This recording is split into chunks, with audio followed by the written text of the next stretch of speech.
कुंती का पांडु को व्यूसिताश्व के मृत शरीर से उसकी पतिव्रता पत्नी भद्रा के द्वारा पुत्र प्राप्ति का कथन। वैशंपायन जी कहते हैं, महाराज जन्मेजय इस प्रकार कहे जाने पर कुंती अपने पति कुरुश्रेष्ठ वीरवर राजा पांडु से इस प्रकार बोली, धर्मज्ञ, आप मुझसे किसी तरह ऐसी बात ना कहें। मैं आपकी धर्म पत्नी हूँ और कमल के समान विशाल नेत्रों वाले आप में ही अनुराग रखती हूँ। महाबाहु वीर दूसरे के लगे भेजे चाहता। महाबाहु वीर भारत, आप ही मेरे गर्भ से धर्म पूर्वक अनेक पराक्रमी पुत्र उत्पन्न करेंगे। नरश्रेष्ठ, मैं आपके साथ ही स्वर्गलोक में चलूँगी। कुरुनंदन, पुत्र की उत्पत्ति के लिए आप ही मेरे साथ समागम कीजिए। मैं आपके सिवा किसी दूसरे पुरुष से समागम करने की बात मन में भी नहीं ला सकती। फिर इस पृथ्वी पर आपसे श्रेष्ठ दूसरा मनुष्य है भी कौन? धर्मात्मन, पहले आप मेरे मुँह से यह पौराणिक कथा सुन लीजिए। विशालाक्ष, यह जो कथा मैं कहने जा रही हूँ सर्वत्र विख्यात है। कहते हैं, पूर्व काल में एक परम धर्मात्मा राजा हो गए हैं। उनका नाम था व्युसुताश्व। वे पुरु वंश की वृद्धि करने वाले थे।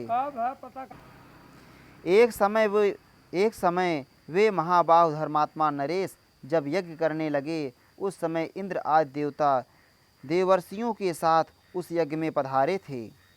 उसमें देवराज इंद्र सोमपान करके उन्मत्त हो उठे थे तथा ब्राह्मण लोग पर्याप्त दक्षिणा पाकर हर्ष से फूल उठे थे। महामना राजर्षि व्युसुताश्व के यज्ञ में उस समय देवता और ब्रह्मर्षि स्वयं सब कार्य कर रहे थे। राजन, इससे व्युसुताश्व सब मनुष्यों से ऊंची स्थिति में पहुंचकर बड़ी शोभा पा रहे थे। राजा व्युसुताश्व समस्त भूतों के प्रीति पात्र थे। राजाओं में श्रेष्ठ प्रतापी व्युसुताश्व ने अश्वमेध नामक महान यज्ञ में पूर्व, उत्तर, पश्चिम और दक्षिण चारों दिशाओं के राजाओं को जीतकर अपने वश में कर लिया। ठीक जिस प्रकार शिशिर काल के अंत में भगवान सूर्य देव सभी प्राणियों पर विजय कर लेते हैं, सबको तपाने लगते हैं। उन महाराज में 10 हाथियों का बल था। कुरुश्रेष्ठ पुराण वेत्ता विद्वान यश में बढ़े चढ़े हुए नरेंद्र व्युसुताश्व के विषय में यह यशोगाथा गाते हैं। राजा व्युसुताश्व समुद्र पर्यंत इस सारी पृथ्वी को जीतकर जैसे पिता अपने औरस पुत्रों का पालन करता है, उसी प्रकार सभी वर्ण के लोगों का पालन करते थे। उन्होंने बड़े बड़े यज्ञों का अनुष्ठान करके ब्राह्मणों को बहुत धन दिया। अनंत रत्नों की भेंट लेकर उन्होंने बड़े बड़े यज्ञ किए। अनेक सोम याज्ञों का आयोजन करके उनमें बहुत सा सोम रस संग्रह करके अग्निष्टोम, अत्यग्निष्टोम आदि 7 प्रकार की सोमयाग संस्थाओं का भी अनुष्ठान किया। नरेंद्र, राजा कच्छीवान की पुत्री भद्रा उनकी अत्यंत प्यारी पत्नी थी। उन दिनों इस पृथ्वी पर उसके रूप की समानता करने वाली दूसरी कोई स्त्री न थी। मैंने सुना है वे दोनों पति पत्नी एक दूसरे को बहुत चाहते थे। पत्नी के प्रति अत्यंत कामासक्त होने के कारण राजा व्युसुताश्व राज्यक्षमा के शिकार हो गए। इस कारण वे थोड़े ही समय में सूर्य की भांति अस्त हो गए। उन महाराज के परलोकवासी हो जाने पर उनकी पत्नी को उन महाराज के परलोकवासी हो जाने पर उनकी पत्नी को बड़ा दुख हुआ। नरव्याघ्र जनेश्वर, हमने सुना है कि भद्रा के तब तक कोई पुत्र नहीं हुआ था। इस कारण वह अत्यंत दुख से आतुर होकर विलाप करने लगी। वह विलाप सुनिए।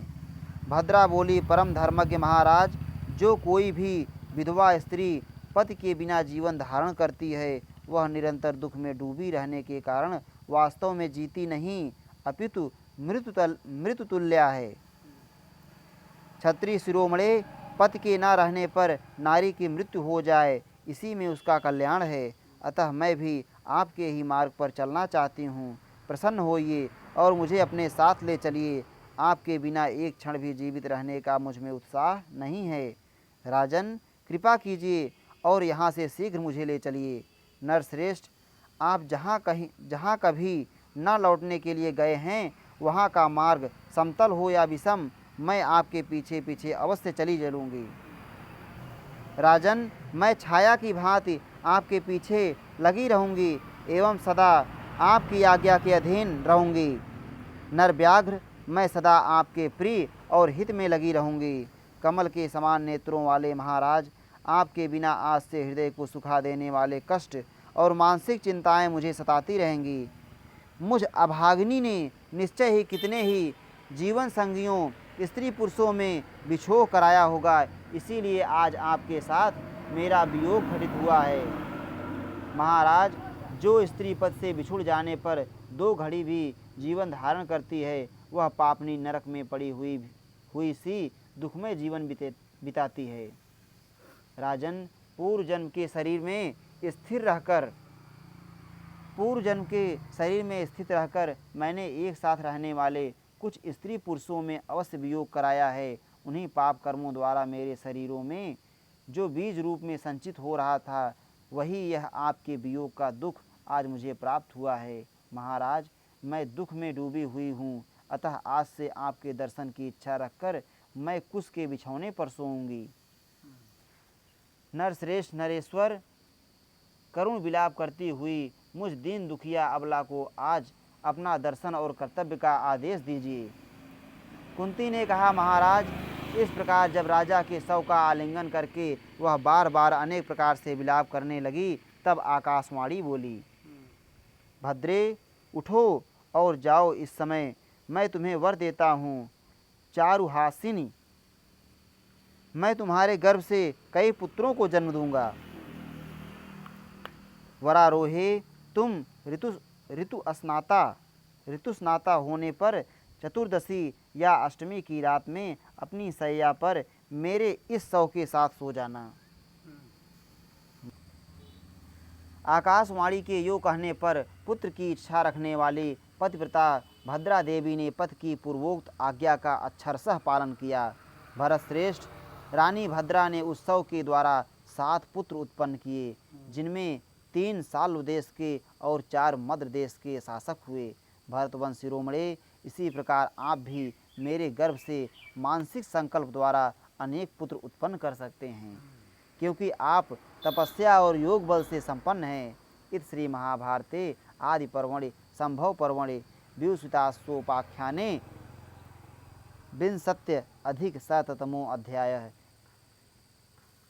इस प्रकार श्री महाभारत आदि पर्व के अंतर्गत संभव पर्व में विसुतासोपाख्यान 120वां अध्याय पूरा हुआ। श्री राधा वल्लभ लाल की जय। 1 विंशति।